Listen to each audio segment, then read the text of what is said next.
வணக்கம். புதிய தலைமுறையின் ஒரு மணி செய்திகளில் இந்நேரத்திற்கான தலைப்புச் செய்திகளை முதலில் பார்க்கலாம். தமிழகத்தில் வெப்பச்சலனம் மற்றும் லேசான காற்றழுத்த தாழ்வு நிலையால் 2 நாட்கள் மழை தொடரும். சென்னை மற்றும் புறநகரில் இதுவரை மழை குறைவாக பெய்துள்ளதாகவும் வானிலை ஆய்வு மையம் தகவல். தமிழக மக்களின் நலனுக்காக தேவைப்பட்டால் இணைந்து செயல்பட தயார். ரஜினிகாந்த் மற்றும் கமல்ஹாசன் ஒரே நாளில் தனித்தனியாக பேட்டி.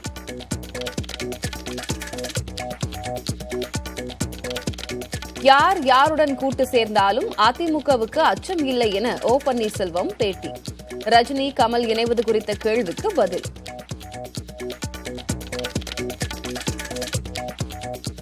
சபரிமலை கோயிலுக்கென கேரள அரசு தனி சட்டம் உருவாக்க உச்சநீதிமன்றம் அறிவுறுத்தல். ஜனவரி 3ஆம் தேதிக்குள் அறிக்கை தாக்கல் செய்ய உத்தரவு. மும்பை பங்குச்சந்தையின் சென்செக்ஸ் இதுவரை இல்லாத உச்சத்தில் வர்த்தகம். உலகின் அதிக மதிப்புள்ள 10 பங்குகளில் 6வது இடத்தை பிடித்தது ரிலையன்ஸ். கூடங்குளம் அணுக்கழிவுகள் பாதுகாப்பான தொலைவில் புதைக்கப்படுவதாக மத்திய அரசு தகவல். அணுக்கழிவுகள் குறித்து தவறான தகவல் பரப்பப்படுவதாகவும் கருத்து. கௌரவ விரிவுரையாளர்களை சிறப்பு தேர்வு மூலம் உதவி பேராசிரியர்களாக நியமிக்க திட்டம். முதல் கட்டமாக 647 பணியிடங்களை நிரப்ப உயர்கல்வித்துறை முடிவு. சமூக வலைதளங்களில் பகிரப்படும் தகவல்களை இடைமறிக்க அரசுக்கு உரிமை உள்ளது. நாட்டின் நலன் கருதி கண்காணிக்க வேண்டியுள்ளதாகவும் நாடாளுமன்றத்தில் அரசு தகவல். செல்போன் கட்டணங்களை உயர்த்தப் போவதாக ரிலையன்ஸ் ஜியோ அறிவிப்பு. வோடாபோன் ஏர்டெல்லை அடுத்து ஜியோவும் கட்டணத்தை உயர்த்துகிறது.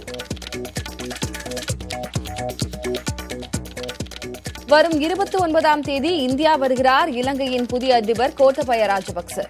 பிரதமர் மோடியின் அழைப்பின் பேரில் வருவதாக வெளியுறவுத்துறை அமைச்சர் ஜெய்சங்கர் தகவல்.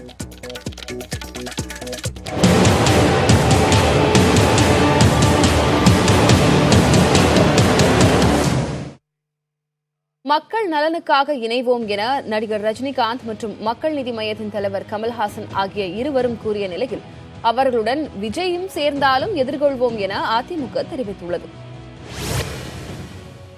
யுத்தம் செய்ய மாட்டேன்னு போயிட்டேன்னு சொன்ன உன்னை கோவலைன்னு சொல்லுவாங்க. நான் அரசியலுக்கு வருவது உறுதி.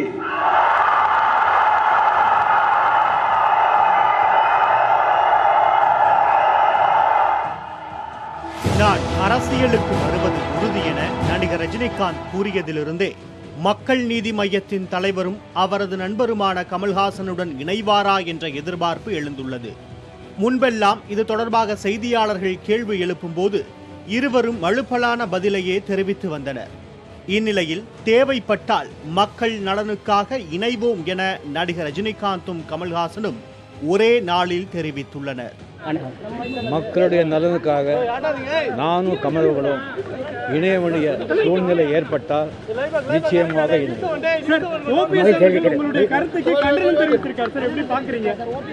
அது அவருடைய தனிப்பட்ட கருத்து. அதுக்கு நான் கருத்து கூற விரும்புகிறேன். அரசியலில் கமலஹாசனும் ரஜினிகாந்தும் இணையும் அதிசயம் நடக்கும் இல்லை.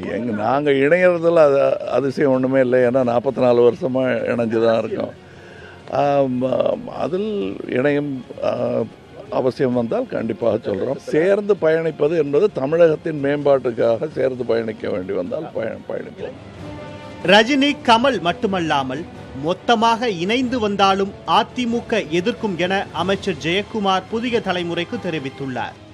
யார் எப்படி இணைந்தாலும் சரி, அது எங்களை பற்றி நாங்கள் கவலைப்படுவதாகவே இல்லை.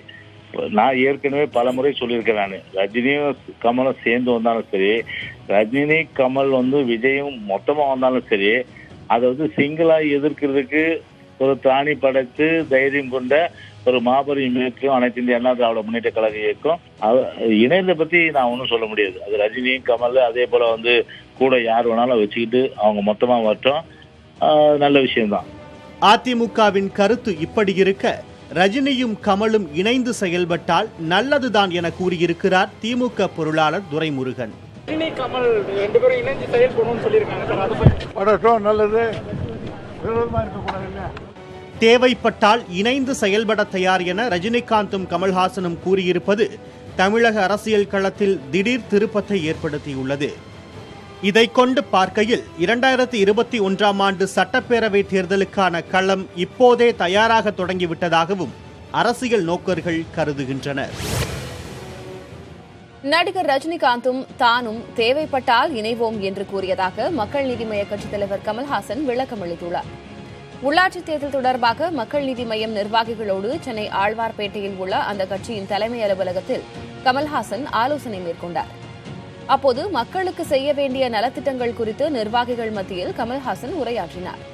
ஆட்சிக்கு வந்தால் செய்வதைப் போலவே வேலைவாய்ப்பு, விவசாயம் உள்ளிட்ட துறைகளை மேம்படுத்துவதற்கான பணிகளை மேற்கொள்ள வேண்டும் என மக்கள் நீதி மய்ய நிர்வாகிகளுக்கு கமல்ஹாசன் அறிவுறுத்தினார். சூழல் ஏற்பட்டால் இணைந்து செயல்படுவோம் என ரஜினிகாந்த் கூறியிருப்பது குறித்து செய்தியாளர்கள் கேள்வி எழுப்பினர்.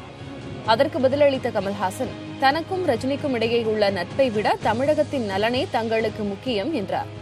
தேவை ஏற்பட்டால் இருவரும் இணைந்து தமிழக மக்களின் நலனுக்காக செயல்படுவோம் என்பதையே தாங்கள் வெளிப்படுத்தியிருப்பதாகவும் அவர் விளக்கம் அளித்தார்.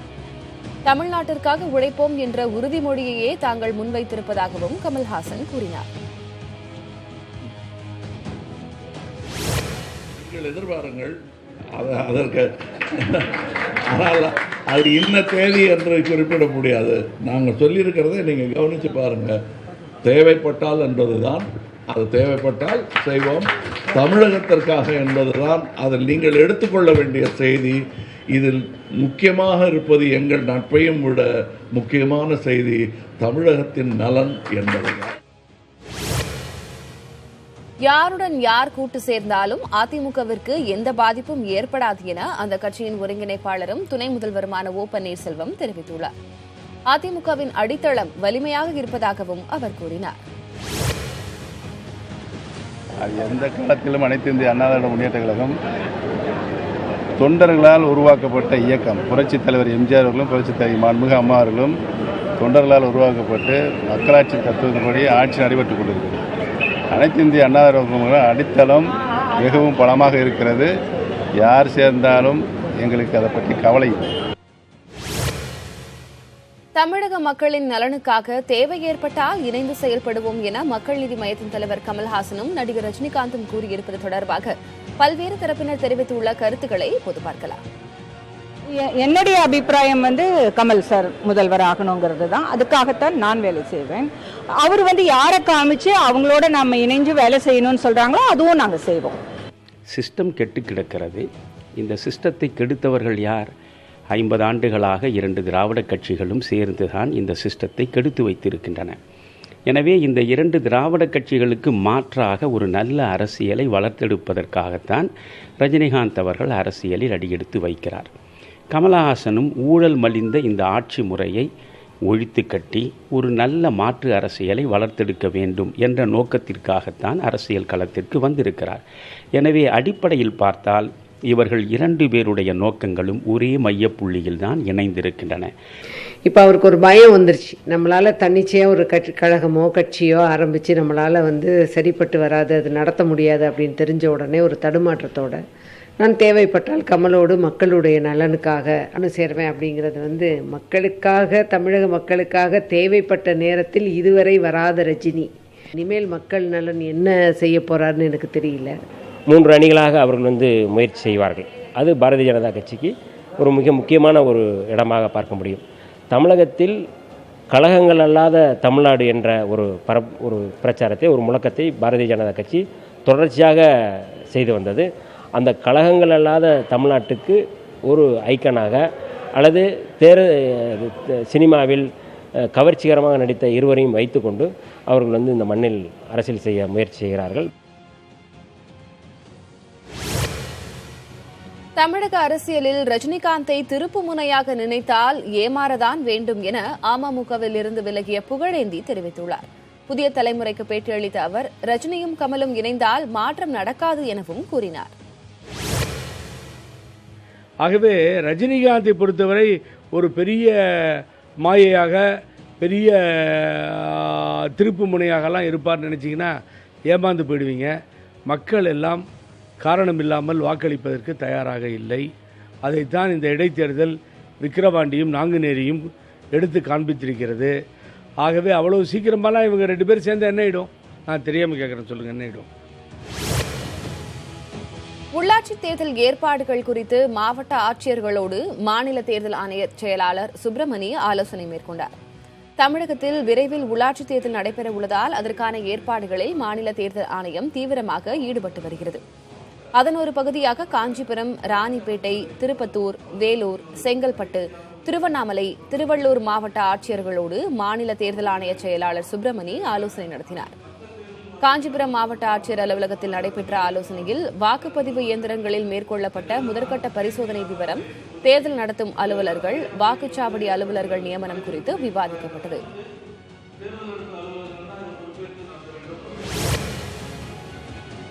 தமிழகம் முழுவதும் பணியாற்றும் கௌரவ விரிவுரையாளர்களை சிறப்பு தேர்வு மூலமாக உதவி பேராசிரியர்களாக நியமிக்க உயர்கல்வித்துறை திட்டமிட்டுள்ளது. முதற்கட்டமாக 647 உதவி பேராசிரியர் பணியிடங்களை கௌரவ விரிவுரையாளர்களாக கொண்டு நிரப்ப அரசு பரிசீலித்து வருகிறது. ஆசிரியர் தேர்வு வாரியத்தின் விதிகளின் அடிப்படையிலான சிறப்பு தேர்வு மூலம் இவர்களை நியமிக்க முடிவு செய்யப்பட்டுள்ளதாக தெரிகிறது. பணி அனுபவம் எத்தனை ஆண்டுகள் இருக்க வேண்டும் என்பது உள்ளிட்ட விதிமுறைகளோடு கூடிய அரசாணை விரைவில் வெளியாகும் என கூறப்படுகிறது. அரசு கலை அறிவியல் கல்லூரிகளில் தமிழகம் முழுவதிலும் 4054 கௌரவ விரிவுரையாளர்கள் பணியாற்றி வருகிறார்கள். மாதம் 15,000 ரூபாய் ஊதியத்தில் பணியாற்றும் கௌரவ விரிவுரையாளர்கள் தங்களை நிரந்தரப்படுத்த கோரி வருகின்றனர். இந்திய பங்குச்சந்தைகள் ஏற்றத்துடன் வர்த்தகமாகும் நிலையில் மும்பை பங்குச்சந்தையின் சென்செக்ஸ் இதுவரை இல்லாத உச்சத்தை தொட்டது. வர்த்தக தொடக்கத்தில் மும்பை பங்குச்சந்தை 200 புள்ளிகளுக்கு மேல் உயர்ந்து காணப்பட்டது. முற்பகலில் வர்த்தகத்தின் இடையில் சென்செக்ஸ் 321 புள்ளிகள் உயர்ந்து இதுவரை இல்லாத உச்சமாக 40,816 என்ற புள்ளிகளை தொட்டது. தேசிய பங்குச்சந்தையின் நிப்டியும் 87 புள்ளிகள் உயர்ந்து மீண்டும் 12,000 புள்ளிகளை தாண்டி வர்த்தகமானது.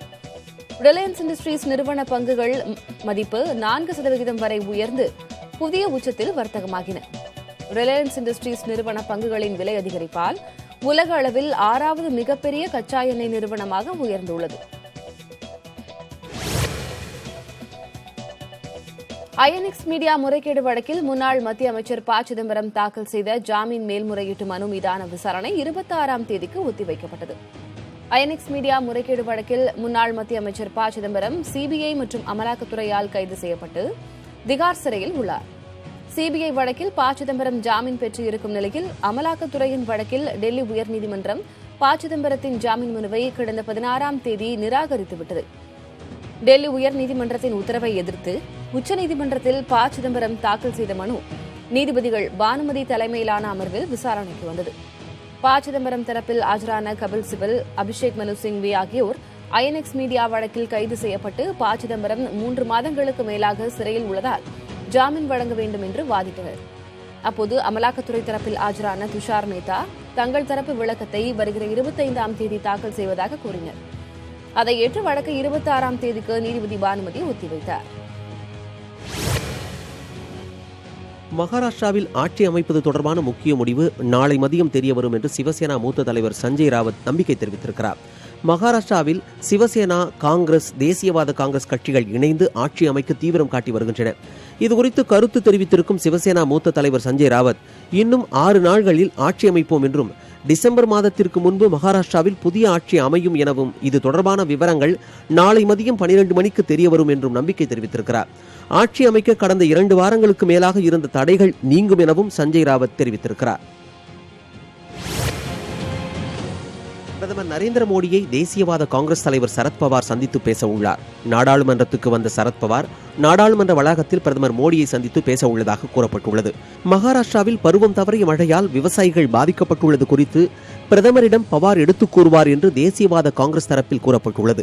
எனினும் மகாராஷ்டிராவில் சிவசேனா, காங்கிரசுடன் சேர்ந்து தேசியவாத காங்கிரஸ் கூட்டணி அரசு அமைக்க முயற்சித்து வரும் நிலையில் பிரதமர் மோடியை சரத்பவார் சந்திப்பது அணி மாற்றத்துக்கு வழிவகுக்குமா என்ற எதிர்பார்ப்பை ஏற்படுத்தியுள்ளது. செப்டம்பர் மாதத்தில் வோடாபோன், ஐடியா, ஏர்டெல் நிறுவனங்கள் கணிசமாக வாடிக்கையாளர்களை இழந்திருக்கின்றன. தொலைத்தொடர்பு ஒழுங்குமுறை ஆணையமான ட்ராய் இதனை தெரிவித்துள்ளது. கடந்த செப்டம்பர் மாதம் வோடாபோன் ஐடியா நிறுவனம்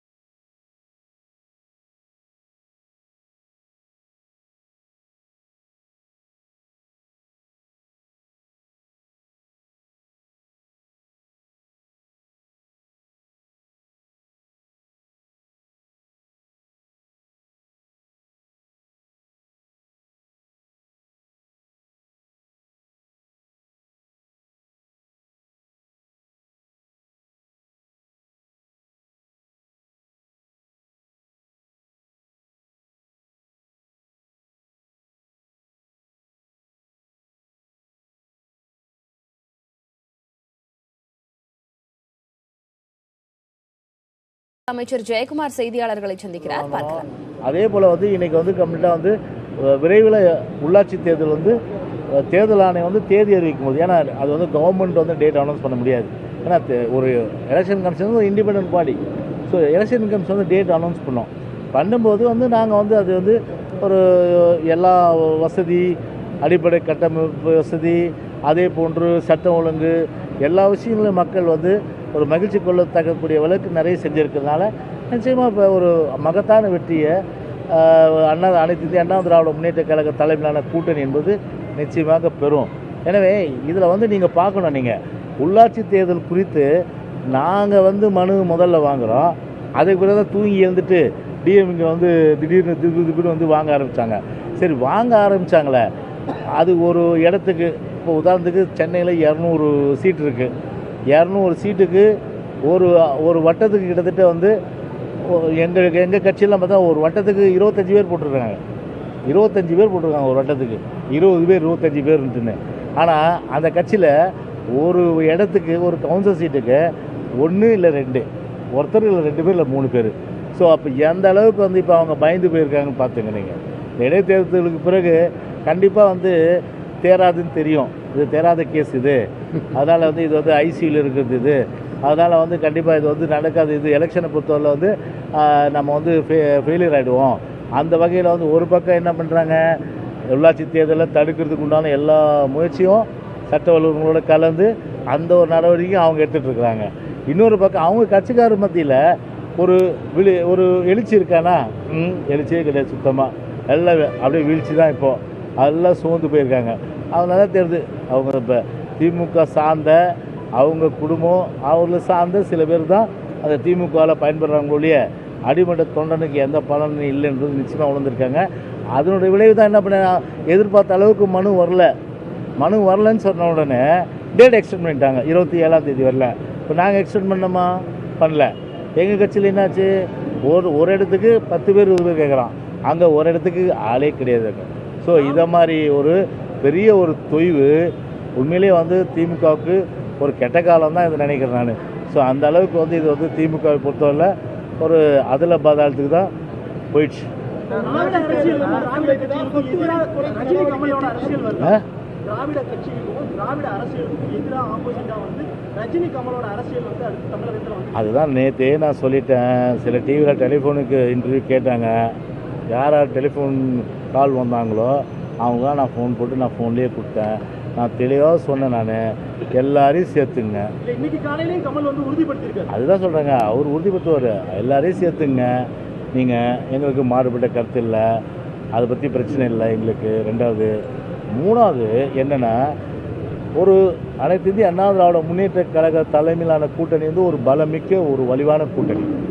ஸோ இந்த கூட்டணிக்கு முன்னாடி இதெல்லாம் வந்து ஒரு பெரிய அளவுக்கு வந்து ஒரு பேர் சொல்கிற அளவுக்கு கிடையாது, புரியுதா? அதான் சொல்கிறேன், 10 பேர் 20 பேர் சேர்ந்து வந்தாலும் சரி, மொத்தமாக வந்தாலும் சரி, 3 பேராக வந்தாலும் சரி, ஒத்தையாளா தனமே அனைத்து இந்திய அண்ணா திராவிட முன்னேற்ற கழகம் உடனே நீங்கள் போட்டுறாதீங்க. அப்போ ஏடிஎம் தனித்தனிக்குவார். அனைத்து இந்திய அண்ணா திராவிட முன்னேற்ற கழக தலைமையிலான கூட்டணி. ஸோ அந்த கூட்டணி முன்னாடி இதெல்லாம் வந்து தூளாயிடும். எனவே ஒரு மாய பிம்பம், அதாவது இவங்கெல்லாம் சேர்ந்து ஒரு மாய பிம்பத்தை உருவாக்குறாங்க. இப்போ வந்து காணல் நீர்னு கேள்விப்பட்டிருக்கீங்களா? காணல் நீர் தூரத்தை வெயில் அடிக்கும்போது தூரத்தில் அப்படியே வந்து தண்ணி தாங்க இருக்கும். நம்ம அப்படியே பார்த்தோம்னா அங்கே வந்து தண்ணி இருக்கிற மாதிரி ஒரு இது இருக்கும், இமேஜ். ஆனால் கிட்ட போனால் எதுவுமே இருக்காது. அப்புறம் அங்கே போனான்னா அடுத்த இடத்துல வந்து என்னாங்கன்னா அங்கே காணல் நீர் தெரியும், அந்த இடத்துல தண்ணி இருக்காமல் தெரியும், அங்கே போனால் தெரியாது. கடைசியில் என்னன்னா அவன் தண்ணியும் குடிக்காமல் அவன் அந்த காணல் நீரை நம்பி போனவன் அவன் வந்து உயிரிழந்த கதை தான் வரும். அதனால் இது எல்லாமே சேர்ந்து அவர் நடிகர் ரஜினி ஆகட்டும், திரு கமல் ஆகட்டும், திரு விஜய் ஆகட்டும், எல்லாம் வந்து ஒரு மாய பிம்பங்கள். எனவே அந்த மாய பிம்பங்கள்லாம் தமிழ்நாடு அரசியலில் நிச்சயமாக அது எடுபடாத சக்திகள் தான். எங்களை பொறுத்தவரை யார் ராஜேந்திர பாலாஜி நேற்று அமைச்சர் சொன்னாங்க தலைவர் இருக்காரு அப்படின்னு. இல்லை அவரை பொறுத்தவரை வந்து அதில் அவர் ஒரு டீசென்ட் ஆக்டர். அவரை பொறுத்தவரை இல்லை அவரை பொறுத்தவரை ஒரு தொழில் பக்தி. அதனால் தான் சார்ந்திருக்க புரிஞ்சுக்கிட்டார் அவர். தமிழ்நாட்டில் வந்து புரட்சி தலைவர் வந்து எம்ஜிஆரோட சரி, அதன் பிறகு அம்மா வந்து திரைப்படத்துறையில் வந்து அவங்க ஒரு மாபெரும் தலைவராக வந்து ஒரு மக்களால் அங்கீகரிக்கப்பட்டு ஒரு முதலமைச்சராகி தமிழ்நாட்டை பெரிய அளவுக்கு ஒரு வளர்ச்சி மிகுந்த மாநிலமாக கொண்டு போனாங்க. அது வந்து அவருக்கு தெரியும். அதனால் என்ன பண்ணிட்டார், அவர் வந்து அதை பற்றி பேசுறது இல்லை. அதனால் நான் வந்து வரக்கூடாதுன்னு சொல்ல, நான் வரக்கூடாதுன்னு சொல்கிறதுக்கு நான் என்ன வந்து ஹிட்லரா நான் சொல்லுங்கள். நானும் வந்து ஒரு டெமோக்ராட்டிக் கண்ட்ரியில் ஒரு சிட்டிசன் தான். அதனால் உங்களுக்கு அந்த ரைட் இருக்குது, எல்லாருக்கும் அந்த ரைட் இருக்குது. பார்ட்டி ஆரம்பிக்கலாம், லீடர் ஆகிக்கலாம். 4 பேருக்கும் ஒரு தலைவர் இருக்கிறாங்க, 40 பேருக்கும் ஒரு தலைவர் இருக்காங்க, 4 லட்சம் பேருக்கும் தலைவர் இருக்காங்க. ஆனால் கோடிக்கணக்கான உள்ளங்களை கொள்ளை கொண்டது யார்? அதுதான் முக்கியம். அது புரட்சி தலைவர் எம்ஜிஆரும் புரட்சி தலைவி அம்மா தான். அவங்க இடத்தை எட்டி பிடிக்கிறாங்க. நிச்சயமாக வந்து அது கனவுல கூட அது நடக்காத விஷயம். அது அதனால தான் நான் சொல்கிறேன். நான் உள்ளாட்சி தேர்தலில் துணைத் தலைவர் பதவி உயர்த்துவதை திரும்ப பெற்றதாக ஸ்டாலின் ஒரு குற்றச்சாட்டு வச்சிருக்காரு. எதுங்க? உள்ளாட்சி தேர்தல் எதிர்கொள்வதற்காகத்தான் சொத்து வரி உயர்வை திரும்ப பெற்றதற்காக ஸ்டாலின் ஒரு இல்லைங்க. இவங்க ஏங்க அதை பற்றி பயப்படணும்? மக்களுக்கு வந்து நல்லது செஞ்சால் அதை வந்து வரவேற்கணும் இல்லையா? அதை விட்டுட்டு தேர்தலுக்காக இது பண்ண, அதுக்காக இது பண்ண, இதுக்காக இது பண்ண. ஸோ இறுதி எஜமானர் யார்? மக்கள், ஜட்ஜு. ஸோ அவங்க டிசைட் பண்ண வேண்டிய விஷயத்த இவரே டிசைட் பண்ணுறாரு இவர். அதனால் வந்து இவர் வந்து நாங்கள் அதெல்லாம் ஃபேஸ் பண்ணிட்டு போவோம், அதனால் வந்து நீங்கள் என்ன சலுகைகள் அனுப்பிச்சாலும் சரி நாங்கள் சந்திப்போம் சொல்ல முடியுதா? இதெல்லாம் வந்து அறிவிக்கக்கூடாது இருக்கா? செய்யக்கூடாது ஏதாவது இருக்கா சட்டத்தில்? சொல்லுங்கள். எல்லாம் வந்து மக்களுக்கு உள்ளாட்சி தேர்தலில் அதிமுக கூட்டணி மகத்தான வெற்றி பெறும் என்று செய்தியாளர் சந்திப்பில் அமைச்சர் ஜெயக்குமார் கூறியிருக்கிறார். ரஜினி, கமல், விஜய் போன்ற மாயபிம்பங்கள் தமிழக அரசியலில் எடுபடாது என்றும் விமர்சனம் செய்திருக்கிறார். விவரங்களை பின்னர் செய்தி வடிவில் பார்க்கலாம். உள்ளாட்சி அமைப்புகளில் உயர்த்தப்பட்ட சொத்து வரியை குறைப்பது தொடர்பாக குழு அமைக்கப்பட்டுள்ளதாகவும் அதுவரை பழைய முறைப்படி வரி செலுத்தினால் போதும் என்றும் உள்ளாட்சித்துறை அமைச்சர் SP வேலுமணி அறிவித்துள்ளார். சென்னை உள்பட அனைத்து நகரங்களுக்கும் சொத்து வரி கடந்த ஆண்டு உயர்த்தப்பட்டது. மாநகராட்சி, நகராட்சி உள்பட அனைத்து பகுதிகளிலும் உள்ள சொத்துக்களின் வரி 50% முதல் 100% வரை உயர்த்தப்பட்டது. வரி உயர்வை மறுசீராய்வு செய்ய வேண்டும் என குடியிருப்பு சங்கங்கள், வணிகர் சங்கங்கள், அரசியல் கட்சிகள் மற்றும் பொதுமக்கள் கோரிக்கை விடுத்தனர். இந்நிலையில் சென்னை தலைமைச் செயலகத்தில் செய்தியாளர்களை சந்தித்த அமைச்சர் 2018ஆம் ஆண்டு ஏப்ரல் 1ஆம் தேதி முன்பு செலுத்தி வந்த அதே வரியை செலுத்தினால் போதுமானது என தெரிவித்தார். 15 மாநகராட்சிகள், 121 நகராட்சிகள் மற்றும் 528 பேரூராட்சிகளில் சொத்து வரி சீராய்வுக்கு முன்னர், அதாவது 1/4/2018 அன்று செலுத்தி வந்த அதே சொத்து வரி தான் நகர்ப்புற உள்ளாட்சி அமைப்புகளில் கட்டட உரிமையாளர்கள் செலுத்தினால் போதும். பல்வேறு கோரிக்கைகள் தொடர்ந்து வந்துட்டு இருந்தது. அதனால் இதை வந்து நம்ம வந்து இப்போ நிறுத்தி வச்சு குழு ஆராய்ந்த பின்னால் இதுக்கு மற்றபடி இதுக்கும் நம்ம தேர்தலுக்கு சம்பந்தம் இல்லை. கடந்த ஆண்டு ஜூலை மாதம் முதல் சொத்து வரி உயர்த்தப்பட்டது. 1998ஆம் ஆண்டிற்கு பிறகு சொத்து வரியை உயர்த்தி நடவடிக்கை எடுக்கப்பட்டது. சொந்தமாக வீடு வைத்திருப்போருக்கு 50%, வாடகை வீடுகள் மற்றும் வணிக கட்டிடங்களுக்கு 100% சொத்து வரி உயர்த்தப்பட்டது. உதாரணமாக சென்னையில் 2018ஆம் ஆண்டில் உயர்த்தப்பட்ட வரி விவரங்களை பார்க்கலாம். சென்னை KK நகரில் 540 சதுர அடி வீடு வைத்துள்ளவர்கள் 391 ரூபாய் வரியாக கட்டிய நிலையில் வரி உயர்வுக்கு பின் 591 ரூபாய் செலுத்தினர். மேற்கு அண்ணா நகரில் 932 சதுரடி வீட்டிற்கு 1135 ரூபாய் செலுத்திய நிலையில் 1710 ரூபாய் வரி செலுத்தப்பட்டது. இதேபோன்று திருவான்மியூரில் 1200 சதுரடி வீட்டிற்கு 1218 ரூபாயாக இருந்த வரி 1827 ரூபாயாக அதிகரிக்கப்பட்டது. தியாகராய நகரில் 2400 சதுரடி வீட்டிற்கான வரி 9434 ரூபாயிலிருந்து 14434 ரூபாயாக உயர்த்தப்பட்டது. இந்த நிலையில் பழைய சொத்து வரியே தொடரும் என்றும் கூடுதலாக செலுத்தப்பட்ட வரி அடுத்தடுத்த அரையாண்டுகளில் ஈடு செய்யப்படும் எனவும் அமைச்சர் SP வேலுமணி கூறியுள்ளார். உள்ளாட்சி தேர்தலை கருத்தில் கொண்டே தமிழக அரசு சொத்து வரியை குறைத்திருப்பதாக திமுக தலைவர் மு க ஸ்டாலின் விமர்சித்துள்ளார். திமுக தலைவர் ஸ்டாலின் வெளியிட்டிருக்கும் அறிக்கையில் சொத்து வரி உயர்வுக்கு எதிராக மக்கள் போராடிய போது அதனை குறைக்காமல் உள்ளாட்சி தேர்தலுக்காக குறைத்திருப்பதாக சாடியுள்ளார். உயர்த்தி வசூலிக்கப்பட்ட சொத்து வரி மற்றும் குடிநீர் கட்டணத்தை காசோலையாகவோ ரொக்கமாகவோ மக்களுக்கு உடனடியாக திருப்பிக் கொடுக்க வேண்டும் என்றும் அவர் கேட்டுக் கொண்டுள்ளார். மேலும் அமைச்சரவைக் கூட்டத்தில் மேயர், நகராட்சித் தலைவர், பேரூராட்சித் தலைவர் உள்ளிட்ட பதவிகளுக்கு மறைமுக தேர்தல் குறித்து எந்த முடிவும் எடுக்கவில்லை என்பதை முதல்வர் எடப்பாடி பழனிசாமி உடனடியாக அறிவிக்க வேண்டும் என்றும் ஸ்டாலின் வலியுறுத்தியுள்ளார்.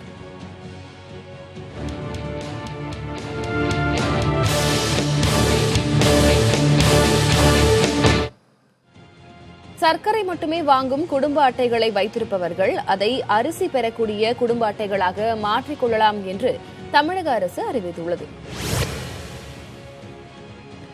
தமிழகத்தில் பொது விநியோக திட்டத்தில் சர்க்கரை குடும்ப அட்டைகளை வைத்திருப்பவர்கள் விரும்பினால் தங்கள் குடும்ப அட்டையை அரிசி அட்டையாக மாற்றம் செய்து கொள்ளலாம் என உணவு மற்றும் நுகர்பொருள் வழங்கல் துறை அமைச்சர் காமராஜ் அறிவித்துள்ளார்.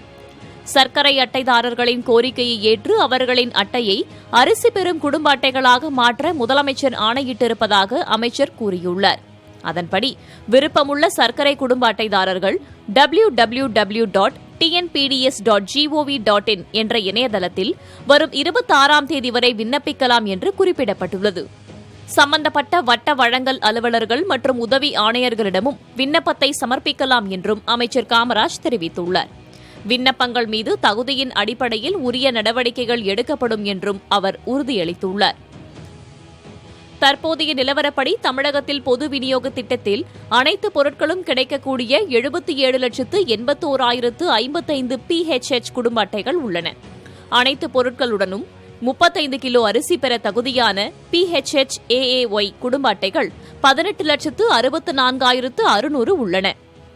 இவை தவிர 92,49,207 அரிசி அட்டைகளும் 10,12,630 சர்க்கரை அட்டைகளும் பயன்பாட்டில் உள்ளன. எந்த பொருட்களும் விநியோகிக்கப்படாத NPHH-NC குடும்ப அட்டைகளின் எண்ணிக்கை 46,189 என மொத்தம் தமிழகத்தில் 1,99,53,681 குடும்ப அட்டைகள் பயன்பாட்டில் உள்ளன. காவல் நிலையங்களில் புகார் கொடுக்க வரும் புகார்தாரர்களின் குழந்தைகளின் பாதுகாப்பை உறுதிப்படுத்தும் வகையில் திருவள்ளூர் மாவட்டத்தில் முதன்முறையாக குழந்தை நேய காவல் நிலையம் திறக்கப்பட்டுள்ளது.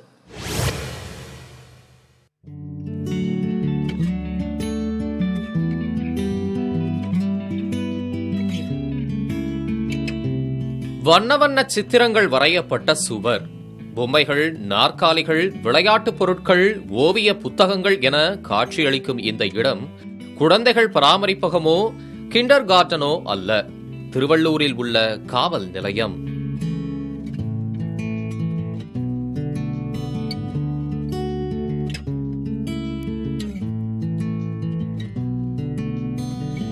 குழந்தைகளுடன் காவல் நிலையம் வரும் பெண்களுக்காக இந்த வசதி ஏற்படுத்தப்பட்டுள்ளது.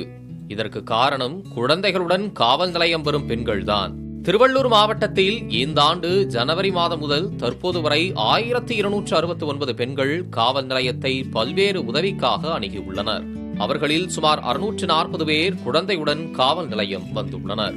பெண்களின் அச்சத்தை போக்கவும் அவர்களது குழந்தைகளுக்கு ஒரு சாதகமான சூழ்நிலையை காவல் நிலையங்களில் ஏற்படுத்தவும் திட்டமிட்டு மாவட்ட மகளிர் மற்றும் குழந்தைகள் குற்றத்தடுப்பு காவல்துறையும் தனியார் அமைப்பும் இணைந்து திருவள்ளூர் மாவட்டத்தில் உள்ள 5 அனைத்து மகளிர் காவல் நிலையங்களும் குழந்தை நேய காவல் நிலையமாக உருவாக்க முடிவு செய்யப்பட்டது.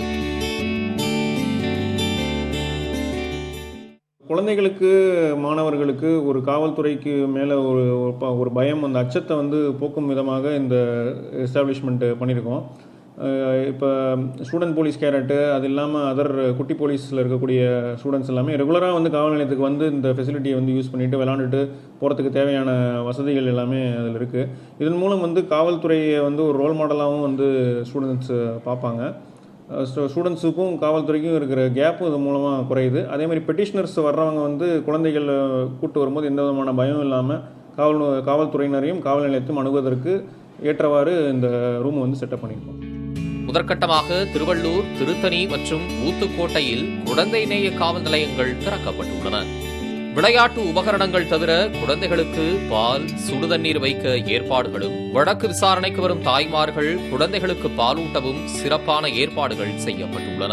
கும்மிடிப்பூண்டி, பொன்னேரி மகளிர் காவல் நிலையங்களில் அடுத்த கட்டமாக குழந்தை நேய காவல் நிலையங்கள் தொடங்கப்படும் என தெரிவிக்கப்பட்டுள்ளது. இந்த குழந்தை நேய காவல் நிலையங்கள் புகார் அளிக்க வரும் பெண்களின் அச்சத்தை போக்கி காவல்துறையுடன் நட்புணர்வை ஏற்படுத்தும் என்று நம்பப்படுகிறது. புதிய தலைமுறைக்காக திருவள்ளூரில் இருந்து செய்தியாளர் எழில். சோனியா காந்தி, ராகுல் காந்தி உள்ளிட்டோருக்கான SPG பாதுகாப்பு குறைக்கப்பட்டதில் அரசியல் காரணம் எதுவும் இல்லை என பாரதிய ஜனதா கட்சியின் செயல் தலைவர் JB நட்டா தெரிவித்துள்ளார். மாநிலங்களவை இன்று காலை கூடியதும் கேள்வி எழுப்பிய காங்கிரஸ் மூத்த தலைவரும் MPயுமான ஆனந்த் சர்மா சோனியா காந்தி குடும்பத்தினருக்கு எஸ்பிஜி எனப்படும் சிறப்பு பாதுகாப்பு படையின் பாதுகாப்பை மீண்டும் வழங்க வேண்டும் என வலியுறுத்தினார். இந்த விவகாரத்தில் அரசியலுக்கு அப்பாற்பட்டு முடிவெடுக்க வேண்டும் என்றும் அவர் கேட்டுக் கொண்டார். அப்போது எழுந்த பாஜக எம்பி சுப்பிரமணிய சுவாமி, விடுதலை புலிகள் அமைப்பு தற்போது செயல்பாட்டில் இல்லை என்பதால் சோனியா காந்தி குடும்பத்தினருக்கு எஸ்பிஜி பாதுகாப்பு அவசியமில்லை என்றார். சோனியா காந்தி, ராகுல் காந்தி உள்ளிட்டோருக்கு உரிய பாதுகாப்பு வழங்கப்படும் என கூறிய பாஜக எம்பி ஜே.பி. நட்டா, எஸ்பிஜி பாதுகாப்பை குறைக்க அரசியல்வாதிகள் யாரும் முடிவெடுக்கவில்லை என்றார். பாதுகாப்பு அச்சுறுத்தலின் தன்மை உள்ளிட்டவற்றை ஆய்வு செய்த பின்னரே மத்திய உள்துறை அமைச்சகம் முடிவெடுத்திருப்பதாகவும் ஜே.பி. நட்டா விளக்கமளித்துள்ளார். மேட்டூர் அணைக்கு 100வது நாளாக 100 அடிக்கு மேல் நீர் வருவதால் டெல்டா மாவட்ட விவசாயிகள் மகிழ்ச்சி அடைந்துள்ளனர். கடந்த ஆகஸ்ட் மாதம் 12ஆம் தேதி 90 அடியாக இருந்த மேட்டூர் அணையின் நீர்மட்டம் அடுத்த நாளே 106.70 அடியாக உயர்ந்தது. கடந்த செப்டம்பர் 7ஆம் தேதி அணை முழு கொள்ளளவை எட்டியதை அடுத்து நடப்பு நீர்ப்பாசன ஆண்டில் 4வது முறையாக மேட்டூர் அணை முழு கொள்ளளவை எட்டியது. டெல்டா மாவட்டங்களில் பரவலாக மழை பெய்து வருவதால் பாசனத்திற்கான தேவை குறைந்துள்ளது. இதன் காரணமாக மேட்டூர் அணையிலிருந்து திறக்கக்கூடிய தண்ணீரின் அளவு நீர்வரத்தை பொறுத்து குறைக்கப்பட்டு வருகிறது. இதனால் அணையின் நீர்மட்டம் தொடர்ந்து 120 அடியாக நீடித்து வருகிறது. நாட்டின் நலன் கருதி சமூக வலைதளங்களில் பகிரப்படும் தகவல்களை இடைமறிக்கவும் கண்காணிக்கவும் உரிமை உள்ளதாக மத்திய அரசு தெரிவித்துள்ளது. மக்களவையில் எழுத்து மூலமாக பதிலளித்துள்ள மத்திய உள்துறை இணையமைச்சர் கிஷன் ரெட்டி, தகவல் தொழில்நுட்ப சட்டத்தின் 69வது பிரிவின்படி நாட்டின் நலன் கருதி நாட்டில் உள்ள எந்த ஒரு கணினியையும் கண்காணிக்கவும் பரிமாறப்படும் தகவல்களை மறிக்கவும் உரிமை உள்ளதாக தெரிவித்துள்ளார். மேலும் சிபிஐ, அமலாக்கத்துறை, உளவுத்துறை உள்ளிட்ட 10 மத்திய அரசு நிறுவனங்களுக்கு தொலைபேசிகளை இடைமறிக்க அதிகாரம் வழங்கப்பட்டுள்ளதாகவும் அமைச்சர் தெரிவித்தார். எனினும் இஸ்ரேல் நிறுவனத்தின் பெகாசஸ் மென்பொருளை சமூக செயற்பாட்டாளர்களை கண்காணிக்க மத்திய அரசு பயன்படுத்தியதா என்ற கேள்விக்கு அமைச்சர் பதிலளிக்கவில்லை. மேலும் பல அண்மைச் செய்திகளுக்காக தொடர்ந்து இணைந்திருங்கள் புதிய தலைமுறையோடு.